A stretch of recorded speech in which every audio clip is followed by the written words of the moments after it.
Hello and welcome to the DrivingMaul show here on New Zealand Sports Radio. It is Monday, the 20th of July, and we have had all sorts of action over the weekend. Obviously, Super Rugby Super Rugby Aotearoa round 6 took place, and Super Rugby AU, or Super Rugby Gold as we like to call it here on New Zealand Sports Radio, round 3 took place. But you know what? We discussed that for well over an hour last night. So if you want to catch up on the field action from Super Rugby, then go and listen back to that recorded show. You can see that on Facebook, YouTube, Twitter, if you want to watch it, or if you want to listen, you can listen to it on our podcast. Just search for New Zealand Sports Radio on iTunes, Spotify, iHeartRadio, or Acast. Because tonight, what we are going to be talking about is mainly stuff off the pitch. Super Rugby, where's it going? Because both New Zealand and Australia have put their oar in as to what they want to see the future of the competition looking like. We've also had the Farah Palmer Cup draw announced as well. So there's that to discuss. We will talk about some on-pitch action because we'll be talking about club rugby here in New Zealand. The Shoot Shield did kick off last weekend, but I'm afraid, folks, look, I'll be honest, I'm not fully up to speed on that. However, Hugh will be giving us his Shoot Shield predictions, so do check that out on DrivingMaul.com. Good evening, Stephen Harris. How are you doing, sir? Yeah, good evening, Paul, and once again, a privilege and a pleasure to be on the show. Thank you very much. So, look, something I mentioned on the morning sports briefing a couple of days ago, but we should say it here as well. Look, a big thank you to all of the Goodyear Auckland Club Rugby sides who have welcomed Stephen and myself along to their games over the last. It's been 5 weeks now. We've been going to them, Stephen, or you have. I've been going to a couple, and welcoming us along, giving us post-match interviews. And giving us access to the players and the coaches. And just a few stats for you. So over the last 5 weeks, we have done, we've done 16 interviews, I think it is, plus, but 18 videos if we include the try you got last weekend, and also the player welcome that I did the weekend before. Over those 18 videos, we've had 166 hours of watch time, folks. Yes, these little 2-minute videos are being watched about 9 or 10 hours each, which is amazing. Over 17,000 views on Facebook. So thank you very much, everyone who has viewed. Do like the pages, do share those videos, and do share New Zealand Sports Radio. We are trying to get out to grassroots, not just to cover the big, rich people. Actually, an interesting question from Simon to kick us off. Who legally owns the name Super Rugby? You got any idea on that one, Stephen? No idea, but I suppose you'd have to ask somebody from Senza. But I suppose it's at least it's remained at Super Rugby, but in all sorts of forms. It goes back from Super 12 almost through to Super 18, back to where it is at this time. And I've got to say, we are seeing some Super Rugby at the minute. We are seeing some Super Rugby. Simon, I would guess that Sanzar owns the copyright on that term and the competition. But at the end of the day, Sanzar isn't really an entity. Well, I guess technically it's an entity, but in reality, it's not an entity. It's 4 companies. It's 4 countries that have votes and say what happens. It doesn't decide anything. Everything's decided by New Zealand, Australia, South Africa, and Argentina, with Argentina obviously having the smallest say. So it's those big 3, really.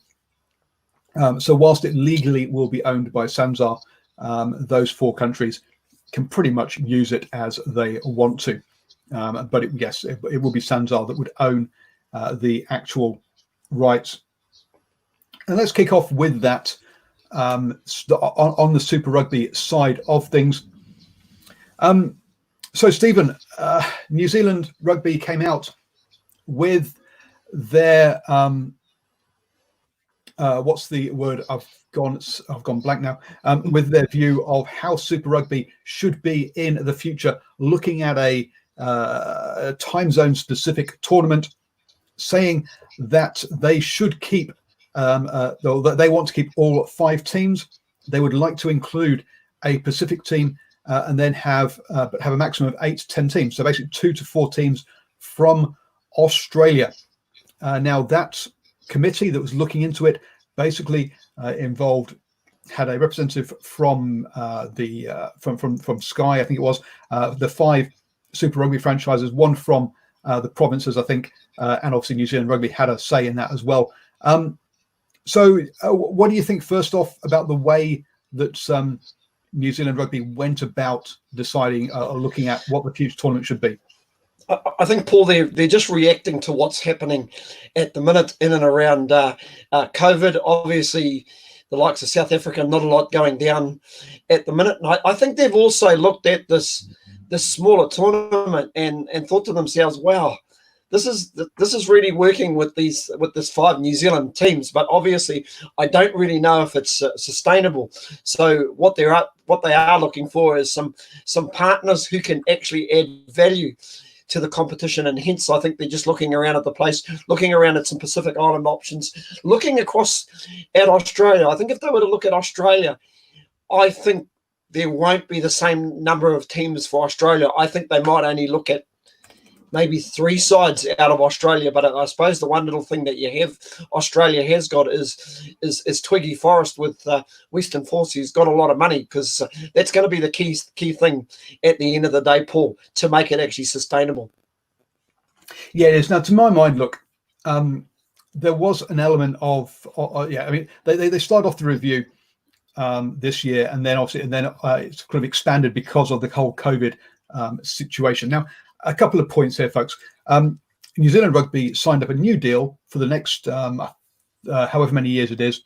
I don't think it was the full 12 years, but it's like a 5-year deal with Sky last year.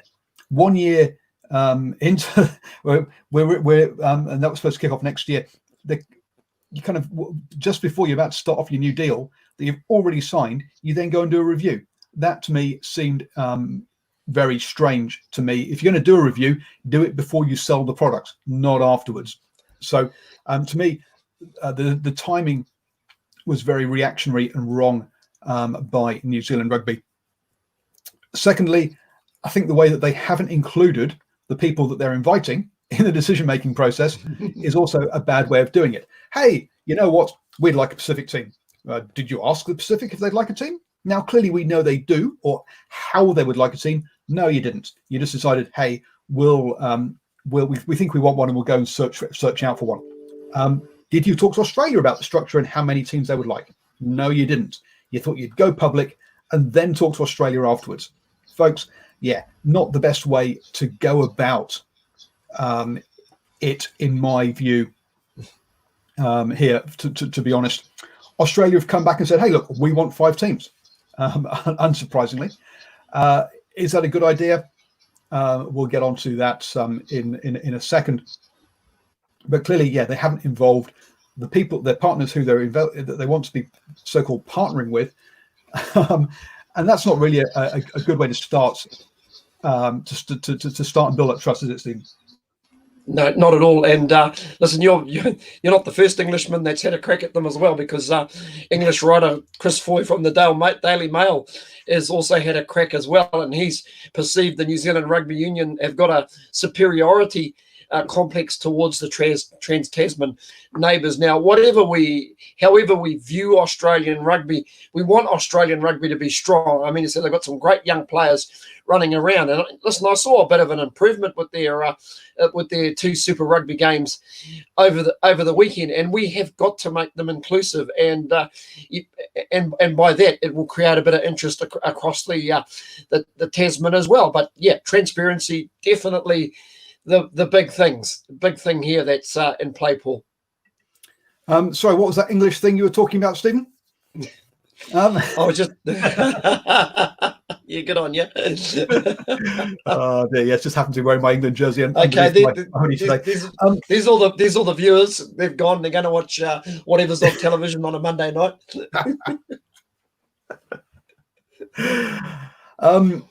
So yes, now let's take a look at the Australian side of things. The Australia wanting 5 teams, I think, to be honest with you, is too many at the end of the day.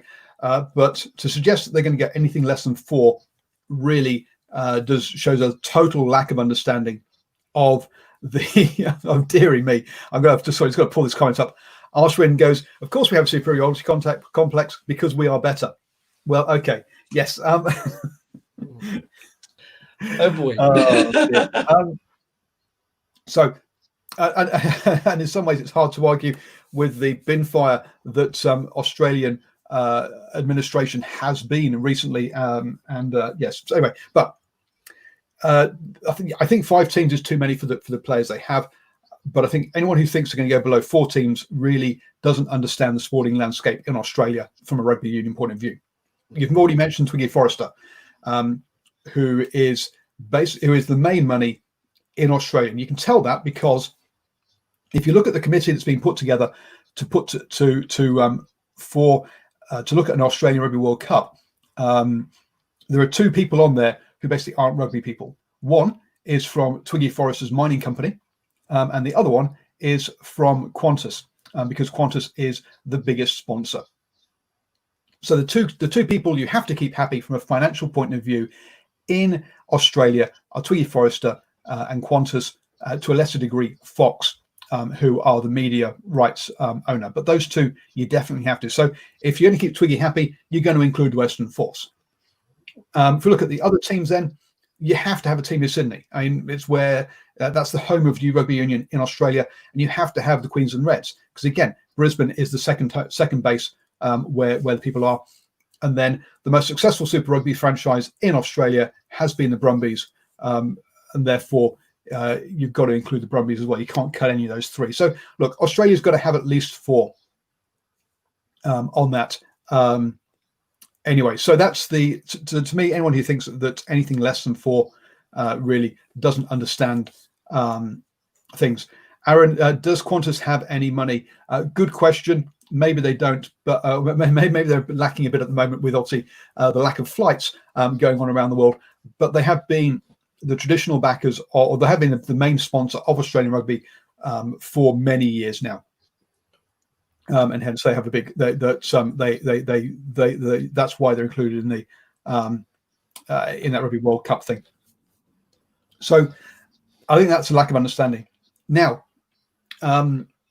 Super Rugby, Australia always said they want to have 5 teams. I think that will be negotiable. I think it should come down to 4. And the Melbourne Rebels need to be cut, essentially. Sorry, everyone who's in Melbourne there.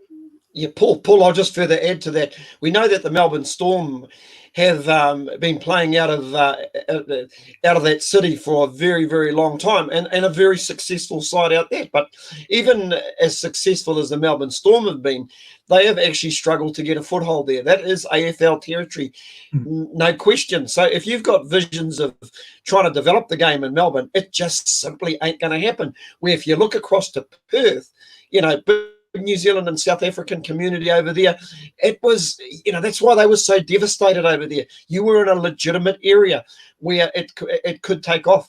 And more importantly, the transparency between Australia, the Pacific Islands is very, very important. You've got to make them feel inclusive.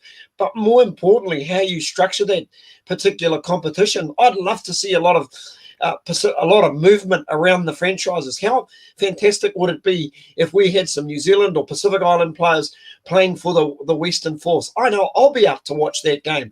I just think New Zealand rugby has to be a little bit more open-minded, and I'm frankly quite disappointed with the original comments that came from Steve Hansen a couple of weeks ago, and of course Gregor Paul with his article. Rugby Australia has been branded unsustainably diluted. Seriously. So was he talking about Australian rugby or New Zealand rugby there? No, he's talking about Australian rugby, but it's just so disrespectful.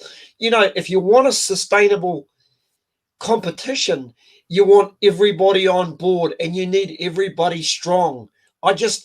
I just don't get it. Yeah, we're having a whale of a time watching the Super Rugby Aotearoa and some absolutely fun, fantastic games, but it seems like a little bit of a pastime poking fun at how the Australian games are going.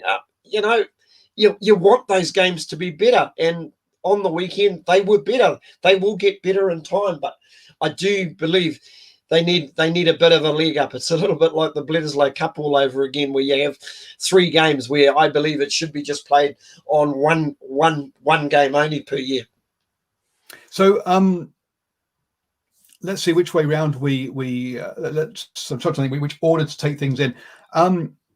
Let's talk about let's go on to that point you make there about how everyone is so happy about Super Rugby at the moment in New Zealand. Now, some attendance figures for you. The Chiefs opening game against the Blues in wet conditions in round 2 got 23,000 people. Against the Hurricanes in round 4, that dropped down to 15,000 people. This last weekend against the Highlanders, that's now down to 10,000. Right, so we've already seen a drop of half of that. Now I know Arsene thinks that the 23,000 was because of the Blues. Maybe it was, but it's still 15,000 down to 10,000 in 2 weekends from the Hurricanes to the Highlanders. I'm trying to remember if that Chiefs Hurricanes game was wet or not, but the Chiefs Highlanders one definitely wasn't. And they're both Sunday afternoon games. To see a drop of 5,000 people off from that, look, the initial crowds we got were there because, to a certain degree at least, because we'd basically been locked up. And we can see that because also the Hurricanes versus Crusaders, that was 20,000 in week 2 as well. Come to week 5, Hurricanes versus Highlanders, it's down to 16,000. Now back up to 20,000 against the Blues, but still, some of the crowds are dropping off. The interest will drop off as well. So it's not. We need to wait till we get to the end of the competition, maybe in the beginning of next year, to understand what the real long-term level of interest is, if they don't change anything. Yeah, well, listen, Paul. I think the other thing we've got to take into account. You did right. It was like an occasion those first few rounds. Everybody wanted to be there, but to be fair, the rugby has been backed up, and I'd like to see the Sky figures. I believe the Sky figures have been very solid, so that will give you a fair indication of where they sit at the moment. With regards to the Chiefs, I think it's just probably a case of the Chiefs just not performing, and I sense a little bit of frustration. Although I do question why the Chiefs haven't taken a game either to Rotorua or to counties. It's a very, very short window, and I think there was the opportunity to maybe take the Chiefs over to those other venues. In all seriousness, Counties Stadium is not up to standard anymore. It really does. It needs a big refit. But anyway, that's a different that's a different for daytime. I think for daytime games, I think it would be okay. You'd get a good. That's a big rugby community and a small union down there.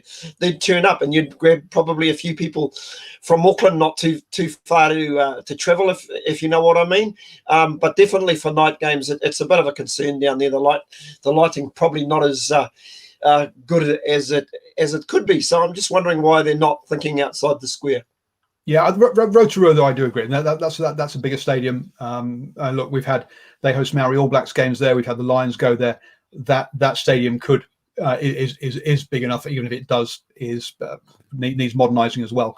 I mean, talking of the of Counties Manukau Stadium, I'm not sure if they've yet fixed the hole in the media room's roof from when the Sky technician put his foot through the roof during a game when I was there last year at Mitre 10 Cup. So look, seriously, it's not big enough anymore. The changing rooms and things aren't really up to scratch, to be honest. But anyway, so that's a separate rabbit hole. There's been a lot of talk out of Australia, and Simon mentioned this point about them going alone. And saying, actually, you know what? If New Zealand won't give us what we want, Sodom, we'll just do our own thing over here in Australia. which is an interesting one. And they've said that they would like to have a Pacific team within their competition as well. So funny that all of a sudden, gone. And Paul, that could be an interesting one, because we know how the player movement works. Not everybody, we all know there's a really good talent pool in New Zealand. And if you've got a professional competition just heading across the ditch, how much is that depth that's just under the Super Rugby players, guys who are on wider contracts? Why wouldn't you just hop across the ditch and play for an Australian franchise? Yeah. Yeah, absolutely. There is definitely, that's definitely an option as well. Very quickly, Aaron says, "What about Tauranga?" Look, Tauranga is a totally makeshift stadium. That's not a proper stadium at all. So no, that's not up to Super Rugby standards. Okay, we're never going to get invited to Pukekohe, Tauranga ever again. Or I might. Paul won't be. I love Tauranga to go there. Brilliant for a ISM Cup game, right? But it's got one permanent stand. The rest of it's scaffolding. The corporate boxes are tents down one end of the pitch. There's no Wi-Fi. There's no power for the media. The media so-called box is a table that's stuck over the chairs in front. It doesn't have the facilities to do this. At all. Now, middle-aged, white, opinionated administrators is where I'm going here with this one, because New Zealand Rugby goes, yes, we want a Pacific team, please. And you know what? We will deal with some people in Hawaii and we'll have the team in South Auckland. Okay. Australia go, no. That is not what you should do for a Pacific team. What you should do is have the Pacific team in Sydney. Now, is it me, or is it a bunch of white colonial guys telling the islands again what they should have and what they need, rather than actually asking them?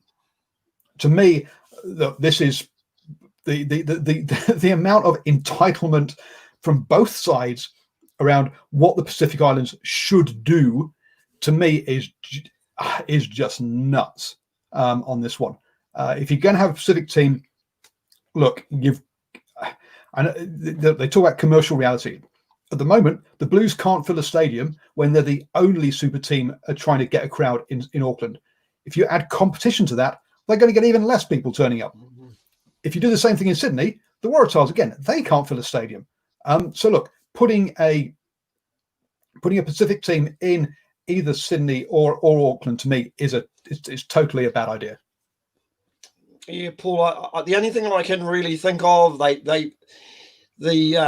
these respective rugby unions, Australia and New Zealand, just don't trust the governance in the islands. We all know it's the governance in those particular countries is very dodgy. Whether that comes back to it, I don't really know. But boy, sometimes you've got to, somebody who is struggling, you've got to give them a little bit of a hand up.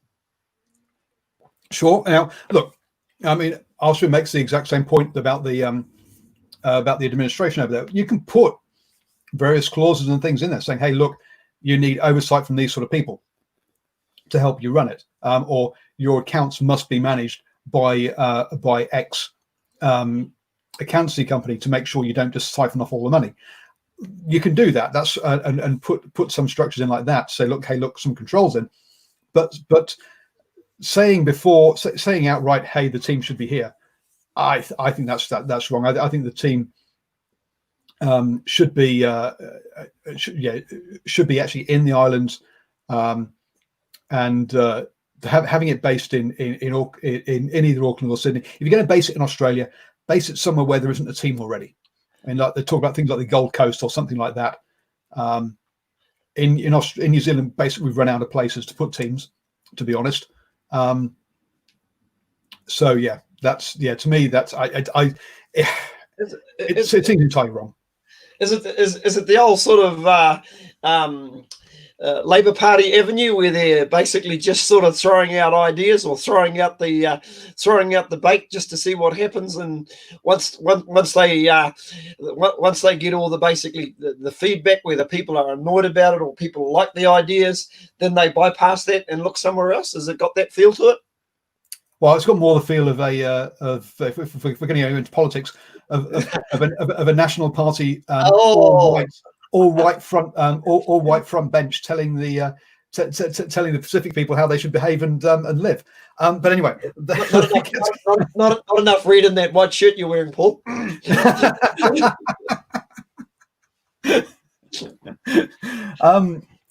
Look, it smacks of people who think they know better than other people. Look, maybe they do, but if you ever expect the islands to improve, then look, you've got to work with them, and even if you do know better, you've got to make it look like it's their idea. To impose a professional team on them, it's just the wrong way about going about it to me. I really do hope they find some sort of solution where all the parties are on the same song sheet, because I think it would be incredibly sad if Australia we don't mean political parties here. We mean rugby parties. Yeah, we mean rugby parties. I'd be incredibly sad if Australia do go on their own, because it means any idea of maybe having a Pacific Island team probably goes out the window as well. Yeah. The Hawaiian thing might be confusing some people. I get why they're looking at dealing with the Hawaiian organization, because look, they appear to be a crowd that look to be. Look, they've already got. They haven't. No, they're in the process of putting together a Major League Rugby side. Now that would be a separate side to the Super Rugby one. It wouldn't be mixed over. Look, you're looking at a group there that's got the mana of people like Kano, etc., involved, but it's also got the business acumen of some business people, and looks to be moving in the right way. So I understand why they're dealing with what looks like a proper kind of proper organization in inverted commas, rather than, as we say, some of the issues that we've had in the Pacific Islands. But we've spent nearly half the show talking about that. So basically, I think, listen, Paul, not a bad thing. I would hope that there is a little bit of diversity within the Rugby Football Union. Of course, former All Black Ronnie Clark was appointed to a NZRU Pacifica role back in April. I'm not given some of the redundancies or cuts that they had within the Rugby Union. I'm not too sure if he's actually still in that role, but I'd be sort of curious to know if he's having any sort of input or say, depending on what his role is within that particular role with the New Zealand Rugby Football Union. Look, let's be blunt here. New Zealand Rugby is making advances in their diversity. Look, they've got more females on the board than they ever had before, and they are increasing the Pacifica ratio as well. But there's there is still some way to go on that.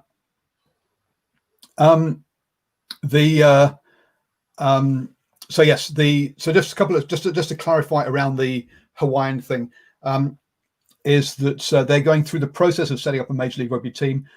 Major League Rugby have formally recognised them, and said they've got to set. Pardon me, I think it was 90 days to answer a bunch of questions to get the votes and to be allowed into Major League Rugby. I mean, some of those, Hawaii currently has no professional sports teams in it at all, and part of the issues there obviously are around travel and the cost of that. So one of the things that that franchise is covering off on is by partnering with Hawaiian Airways, I think it is, and also a hotel group, to basically say, look, they will cover the costs of all teams, or all the other teams, when they travel to Hawaii. So there are things like that going on at the moment, that they're having to put various. Well, it's one thing to say it, it's another thing to show that you've actually got all the contracts, everything in place. And that's what they're doing currently, is getting all of that in place so they can formally get signed off and accepted by Major League Rugby. It's definitely not a fait accompli. It may not happen. It's not definitely going to happen. Some interesting, they've got Mick the Kick is as their head coach, the ex All Blacks skills coach. So Mick, I want to say Mick O'Brien, but it's not, is it? It's Mick. I've gone blank. Sorry, folks. But yeah, the ex. Pardon? Eddie O'Brien. No. The ex All Blacks skills coach was. Yes, McBurn. Mick Byrne, thank you. So he's going to be the head coach of the Hawaiian Major League Rugby team if they get accepted. So it's going to be interesting to see that. I guess before we come on all of this, Simon Hughes goes, I think we need to incorporate the top league. Yes, I've seen some talk out of Japan through from Rich Freeman that yes, they're talking about a top league come Super Rugby sort of crossover or some sort of tournament or involvement. So yes, I think that would be. I think that is. I do think that Australia, New Zealand, the Pacific Islands, and also Japan should be getting themselves together around that, potentially with in the future looking at South Korea, Hong Kong, etc. As well, and their involvement. I do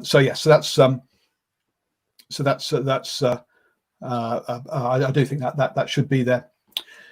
You are listening to New Zealand Sports Radio, folks. Don't forget, we come to you at 8 p.m. every Monday with the Driving Maul show. You can also listen to us on the go. So just check out the podcast, Driving Maul. Not Driving Maul. New Zealand Sports Radio on iTunes, Spotify, iHeartRadio, Acast, all of those wonderful places. Really would appreciate you subscribing to the podcast and also sharing this with your friends and telling your friends about the channel and the shows. So other topics. Let's kick off on some club rugby. Stephen, where do you want to start with that? Yeah, let's do that. Of course, we won't be starting with Northland this week because of the inclement weather that they received in the far north. And listen, all our thoughts go out to everybody in the wider community of Northland. They were hit very hard by a substantial amount of rain and probably some of the biggest floods around. I mean, as I heard somebody quote today, that it was an every 500-year event. I'm surprised they were actually taking that sort of data 500 years ago, Paul. So you wonder where they get that sort of data. But really feel for everybody in the Northern community. And I know there were a couple of clubs that are pretty much underwater. The Ngāti Hene Moerewa United Kawakawa Club practically underwater. Some of the images that I saw there, so not just a bit of work for that club on the field, but also off the field. So all Spark Northland Club rugby cancelled. So, but hopefully they'll crack back in very quickly. And Paul, that's why I'm going to start with North Harbour Club rugby this weekend. Round 5 of North Harbour Club rugby saw Takapuna 59, North Harbour Marist 10. Silverdale 31, Massey 22. North Shore far too good there for Mahurangi, 49 points to 6. And probably the upset of the round, Kumeu 19 beating the current premiers, East Coast Bays 13, 19-13 there. And that was it looks like it was at East Coast Bays home ground. So what a result for the Westies. Kumeu, and not often you can look at a table and see Kumeu sitting in 6th placing ahead of their big brothers Massey, who are on 10th place. I'll go through that full table. Takapuna looking very, very good. They're the only unbeaten team in North Harbour Club Rugby, sitting on 23 points. Northcote on 21. North Shore on 16, equal with East Coast Bays. And, of course, Silverdale and Kumeu make up the top 6. Massey still on 10 and probably out of the running for the 2020 season is North Harbour Marist and Mahurangi. Yeah, both those sides are not going to win yet. So, look, Massive ups to them and their coaches for keeping the spirit and still turning up and making games, because it's tough when you're not winning to keep going. So some they've been on the back of some pretty hefty results. So well done for keeping going there in those two teams.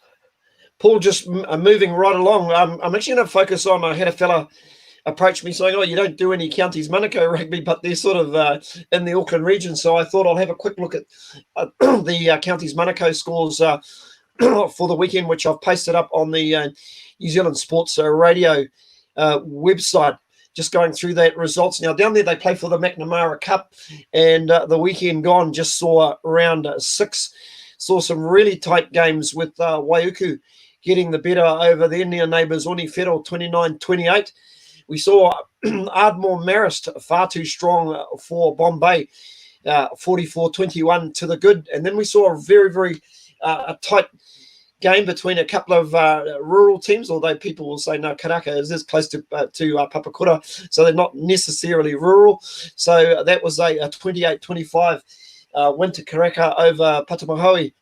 And I had a man who was there, Robbo. I want to thank you, Robbo, for turning up to the Manurewa Pukekohe game, and the unbeaten team Manurewa, far too strong for Pukekohe, 41 points to 19 to the good, and that was after leading by 27 points to 7 at half time. And it was really a case of Pukekohe kept making mistakes and Manurewa kept punishing them. As we look at the counties Manukau table, of course, Papakura, the 9th team, with the draw in the weekend, probably not a bad thing for them because they're 5-0 in this. Yeah, they did have a bye, but unfortunately they've also played 5, lost 5, so sitting right down the foot of the table. So that's the club right in the centre there of Papakura. As we look at the table, Manurewa unbeaten this season, sitting on 22 points, looking good. Ardmore Marist right behind them on 20 points. Karaka on 19, Waiuku on 19 make up the top 4 in the McNamara Cup as I head to the Auckland results the weekend. And of course, Paul and I got out over the weekend, thoroughly enjoyed ourselves, but we'll quickly focus on the games that we weren't at. A great battle between Waitemata and Pakuranga United, very much a seesaw game, and Dwayne Polataivao will be very, very happy with that result. Pakuranga coming away with the win, 38-34. College Rifles, too good for a very plucky Te Papapa side who couldn't field the side the week before, 66 points to 7. University probably just keeping Papatoetoe at arm's length, 42-25, and Marist having to work hard to beat Manukau Rovers 23 points to 8. And unfortunately, the game that we probably should have had somebody there, the unbeaten Ponsonby, came a cropper there at Grammatech out at Orake by 47 points to 24. Now that really was a turn up. The current reigning premiers getting knocked over after looking absolutely unbeatable after the first 4 rounds. But before I get on to my game, Eden against Suburbs, Paul, you were there, and it was the home side. Too good for Suburbs, a result that surprised us. Well, not so much the result, but just the magnitude of the result, 40 points to 0. Yeah, absolutely. And one of the things I think actually was that I was very pleasantly surprised. Look, I was at Manukau the previous weekend, and their pitch was muddy, to say the very least. So I was turning up to this weekend thinking, oh boy, has had record rainfall for the past couple of days.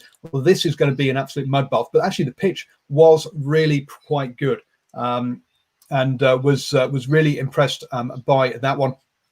By the fact that the pitch was a decent pitch. We got a decent game. Essentially, look, Suburbs play some real nice rugby and play some actually good rugby, but their line out totally let them down, and that meant that they just got no platform at all in this one. You've the tries. I'm just reaching for my scribbled notes to remind myself exactly how the tries came about. But yeah, we had kick throughs and tap and goes in the corner. and that kind of thing. And Suburbs were chasing the game quite early on, so they didn't have anyone at the back to cover for those sort of things, and hence that's why it kind of blew out really towards and hence the scoreline was perhaps bigger than the play really warranted. But so yeah, very good win there by Eden last weekend. No, it's a result that sort of surprised many of us, and of course, a result that surprised a lot of us was the Grammar Tech Ponsonby game. But I just sort of thought I'd have a quick look at the team sheets. I see Ponsonby looked like they might have been down a man or two, but in the main, still put a pretty useful side on the paddock in the front row. Marco Fipulai, who's played for Auckland, Joseph Royal, who's played provincial rugby, Waimana Graham, Waimana Riedling a Cup, beg your pardon, in there, Alex Dybex.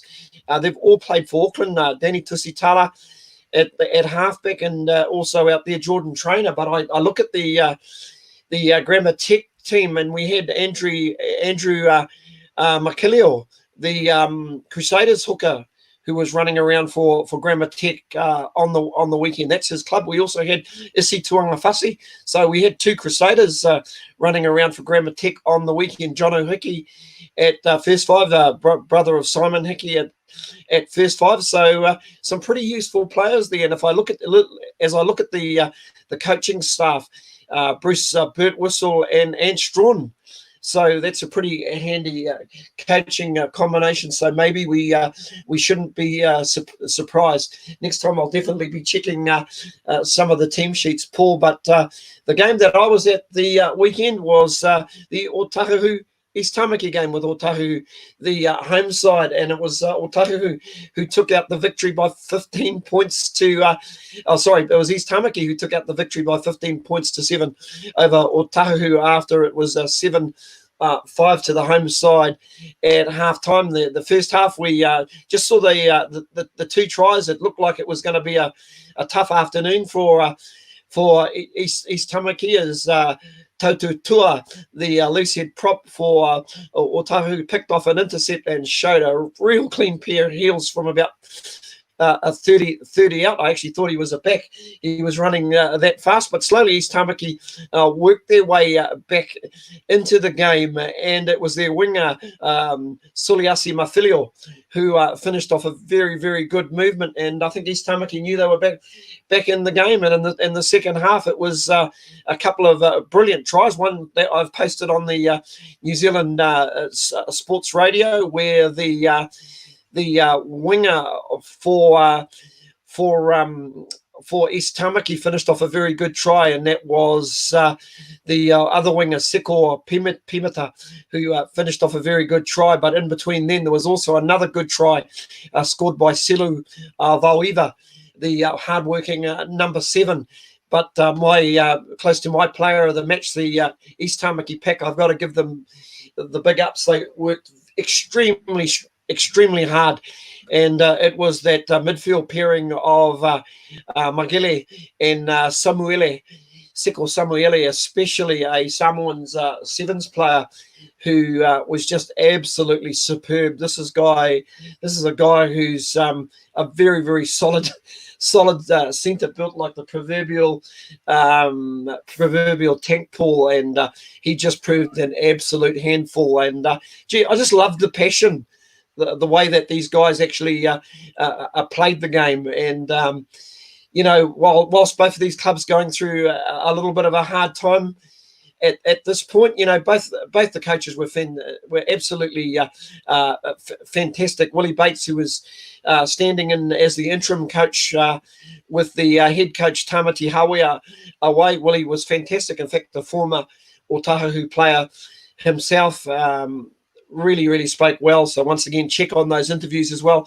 And also good to catch up with Soatama Tavita, the coach, the well-travelled coach of Otahu, who's actually coached Sri Lanka for 2 years. So might be an interesting man who would have a story or two for us, Paul. And of course, what made my day for me, I ran into Amosi Koloto, the former Tongan number 8, who played for both Manawatu and Wellington, an outstanding player who ended up playing rugby league for Widnes.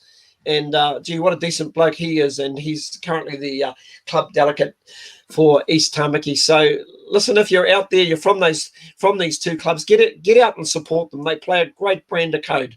And right here at New Zealand Sports Radio, we don't just support the top teams, we get out and try and cover all the rugby.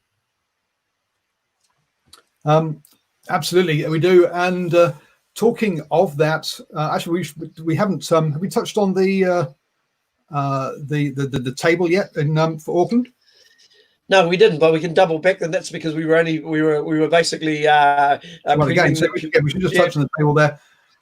So Marist now top the table with since Ponsonby lost that game, and Ponsonby actually have slipped down to fourth, which is yes, a big surprise there. The top four teams the top team Marist have won all 5 of their games so far. And then Eden and College Rifles and Ponsonby have all just lost 1 games. Grammar Tech keeping themselves in contention, and then you're kind of getting down to where University, Pakuranga, Waitemata, you think all those sides are going to probably find it tough to climb into that top 4, I would think. I'd have to. I would have to agree with you. I certainly wouldn't discount Ponsonby. Just remembering they've also played College Rifles, Grammar Tech. They've played University, so they've played a few of these teams around them, and I think they've actually played Pakuranga as well. So they have played a lot of the top sides at this point in time. Paul, I'm not 100% sure about Marist. I think Marist have probably played a lot of the weaker sides, and that's with the greatest of respect. So it'll be interesting to see how things play out. I know Eden are playing Waitemata this weekend. I might just head along to the park and poke my nose in and have a look there, Paul. Yep, and I think that from memory, Marist are playing. So I can just go back to just bring up the draw, can't I? Marist are away to East Tamaki. That should be a probably a comfortable win for them. Paul, you can't say that, Paul. ET are on a roll, mate. After 1 win. Yeah, that's a roll. That's on a roll. The University against Manukau, that's mid-table, but you'd think University are up there. Ponsonby, against Otahu, are going to have that should be a Ponsonby should be looking. I would expect them to do well there. College Rifles against Papitoto. Again, College Rifles are going to have to be favourites in that one. Suburbs against Grammar, that'll be a decent game. But Grammar Tech, you'd think, could have the upper hand, especially after what they've just done to Ponsonby. Pakuranga against Te Papa. I'm not sure how that one was going to pan out, but probably Pakuranga favourites there. Yeah, you'd have to say. And as you say, Waitemata against Eden, probably the one of the games of the round down the bottom there. Ashwin's getting his dad jokes in. ET phone home for East Tamaki. Yes, well, maybe not. You get used to those kind of jokes if you follow Ashwin on Facebook, I can tell you. So those ones I've not yet decided which game I will be getting to this weekend. So if one of the clubs is there and is hosting, would like to host me, get in touch. Or if there's a game that you think I should get along to, let me know. And I'll see what I can do. Moving on then to the Farah Palmer Cup, which has which last week they announced. Oh, sorry. We were hoping to have a report from the Waikato Premiership this week, but some technical difficulties mean the video's not. I've not been able to get hold of the video. But hopefully from next week onwards, we'll also be having reports from the Waikato Premiership as well. Well, just before we pop on, just a couple of things that I've just picked up on the live comments. There's just a mention here of maybe South Africa making some sort of announcement with regards to Super Rugby. Just trying to find the actual post. Simon says that South Africa will be making an announcement towards the end of this week about the structure of their games. So it'll be interesting to see what comes out of that one. At the moment, I'm looking at. So I just put an offer in for a house in Rotorua. So if I do get that, I'm going to have to learn how to say this club's name. That's part of the Bay of Plenty one, which. Here we go. Whaka awara wera. That's for anybody. I'll interpret that. That's whakare whatever. But anyway. That's what I said. Oh, yeah. Okay. Whakawera. So, yes, apparently they're one of the strongest clubs in Bay of Plenty. So, yes, clearly a name or a location I'm going to have to learn how to say properly if I do get that house in Rotorua. Farah Cup. Ready? Yep. Let's go. So on the Farah Cup, so they kick off on the 22nd of August, which is 3 weeks before as Aaron said. Yeah, I thought that's what Paul said. Yeah, see, Aaron, I'm with you there, mate. 3 weeks before the Mitre 10 Cup does kick off, so hopefully, so we might be able to get along to a couple of those games. I'm not sure how the Auckland Waikato game on the 29th of August is a double header. I'm not sure because the Mitre 10 Cup won't have kicked off at that stage. So I'm not sure how that one works out. So hopefully we'll get to a couple of those games in the opening three weekends. Then we have from week 4 onwards.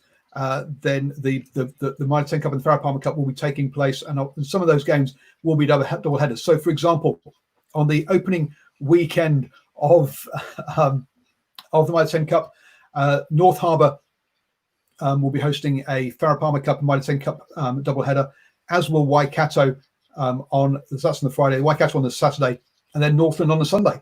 So I think, Stephen, there's a good chance that actually between the two of us we'll get, or between you and Ashwin, we might get to all those double headers in the opening weekend. So, folks, looking forward to covering the Farah Palmer Cup as well as the Mitre 10 Cup coming up.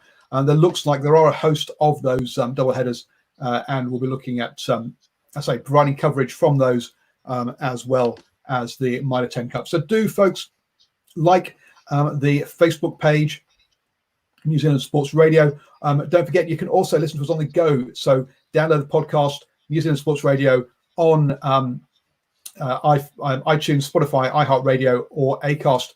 But Stephen, a really interesting new structure to the Farah Palmer Cup with a North Division and a South Division. How do you see that playing out? Yeah, a little bit of cost cutting involved, methinks. Yeah. That's definitely the first point. The second point is you're going to get dollar for value at your games by getting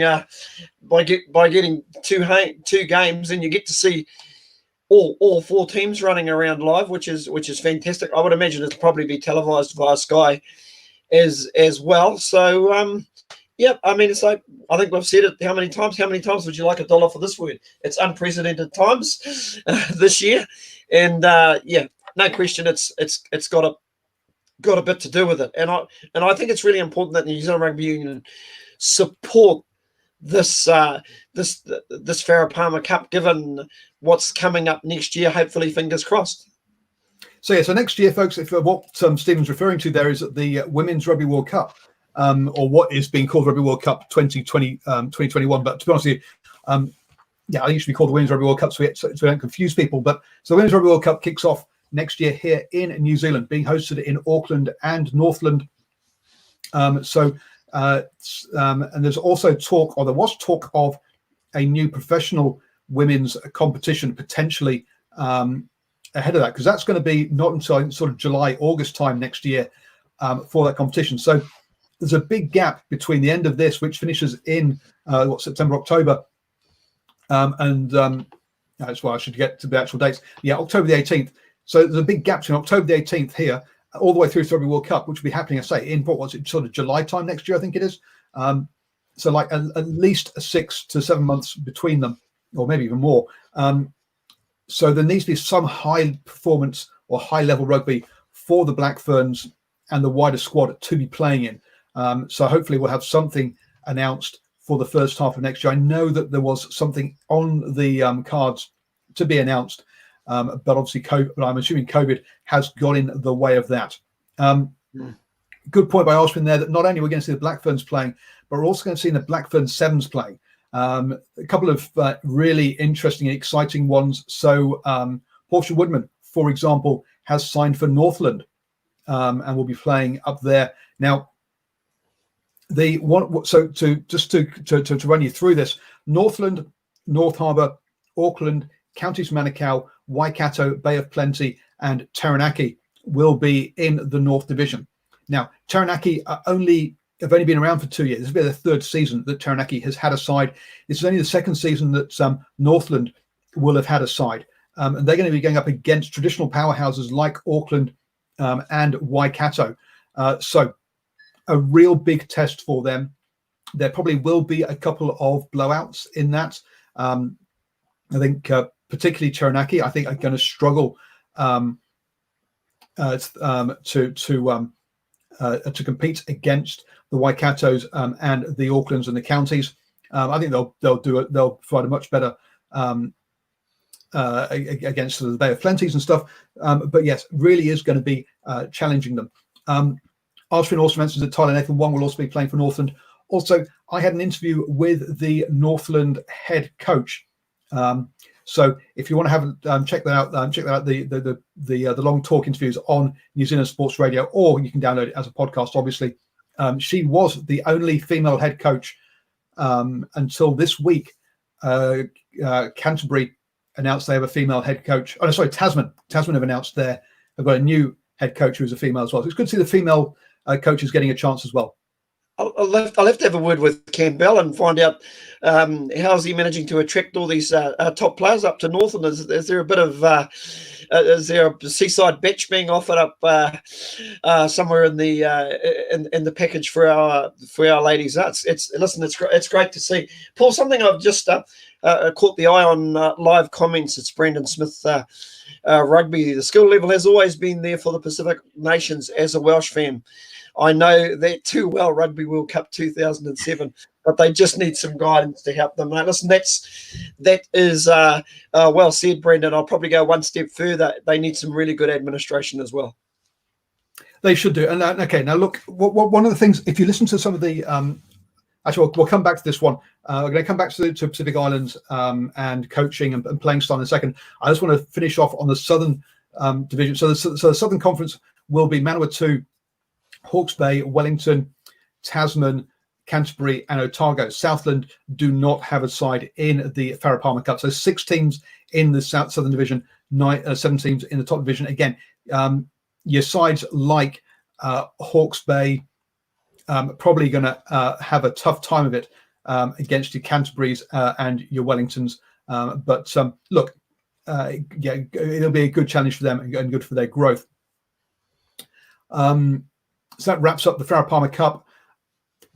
Okay, so yes, if you listen to some of the interviews we had over the weekend and some from the club competitions, Stephen got it particularly comments that came out of the Otahu, the East Tamaki ones. Also, if you wind back to last weekend when I was talking with Manukau as well, one of the things the coaches mentioned there is the what start off is what one of them is about retention of players is a difficult one, which I think the Pacific Islands also have a problem, struggle with. But you might also hear that, and it also came through on my Eden interview where he was saying, look, I've got a lot of sevens players who like playing unstructured rugby. And I think, well, if you listen to some of the talk from them, they'll talk about the fact that, look, they've got a lot of players who like running and trying to get the structure amongst those players can be. They've got all the natural skills. It's about when you try to apply them and try to have a structure that they can actually maximize those abilities, isn't it, Stephen? I think we heard that from a lot of the coaches at club level. I agree. And listen, my plea is to some of the stronger clubs in Auckland. Listen, you guys have got great systems. You know who you are. Stick to those. You've got strong under 21 sides coming through. You got the pick of the crop from some of the really good secondary school sides. I know it's a common theme with a lot of the smaller clubs in Auckland. They do produce some really, really good footballers, but those footballers get cherry picked by the bigger clubs, and it's really disappointing. And I think it's something that the Auckland Rugby Union really need to address. The sad thing for me being at the Otahu Rugby Club on the weekend. Now, that was a club that I supported when I first moved to Auckland. They were just around the corner from me, and they used to get really, really good crowds turning up there. Sturgis Park is a natural amphitheatre. Is that what you call it? Yep. It's fantastic, and the ground was in good nick on the weekend. The problem was, counting all the reserves and basically people who were there, there probably wouldn't have been more than 100 people. They deserve better. They really deserve better. And my challenge to Auckland Rugby is lift your game. Yeah, look, it's supposed to be community rugby. It's supposed to be about playing with your mates, with your club, and as long as Iremaya and the other Auckland rep coaches get around all the clubs, then which club you're playing for shouldn't influence you getting promoted. And so hence you should stay. You should be able to just play your entire career with the club with your mates, with your club.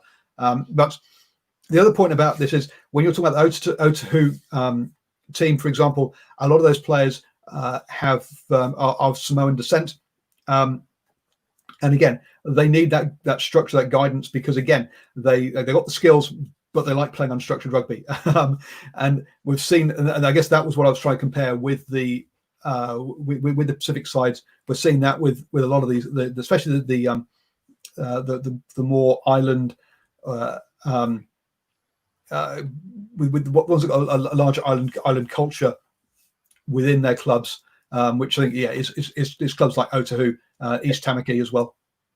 And there are some good young players running around, and it correlates with a good comment that Batman has just said about the All Blacks under 20 squad being a little bit of a joke in the last few seasons. Well, part of my issue with the way that's selected, once again, it's some of the kids that come out of secondary schools are almost preordained to make that side, but there are some really good kids running around, and some sizable kids at that running around in club rugby. I know both the sides I watched on the weekend, two very, very young sides. I think, Paul, we might wrap it up, or the show will go just as long as the Aotearoa Super Rugby show did last night. So thank you, everybody. I just wanted to touch on that one about the sort of the guidance and structure that the Pacific Island teams quite often do need, and so we see that in club rugby as well. Thank you, everyone, for joining us in the chat. It's just been two of us tonight. It's been very difficult to manage the chat as well, so sorry if we have missed your comments, but we do love you joining us live. We've got this show obviously covering getting your rugby fix on a Monday night. You can get your league fix on a Thursday night, and your cricket fix your league fix on a Wednesday night, and your cricket fix on a Thursday night, both at 8 p.m. as well. So do join in those live shows as well. Don't forget, as I said before, that you can listen to us on the go. So do download the podcast on Spotify, iHeartRadio, iTunes, or Acast. Just search for New Zealand Sports Radio. And as I say, let your friends know about this, please. Word of mouth is what is going to really, really grow the channel and make us viable so that we can keep this going on.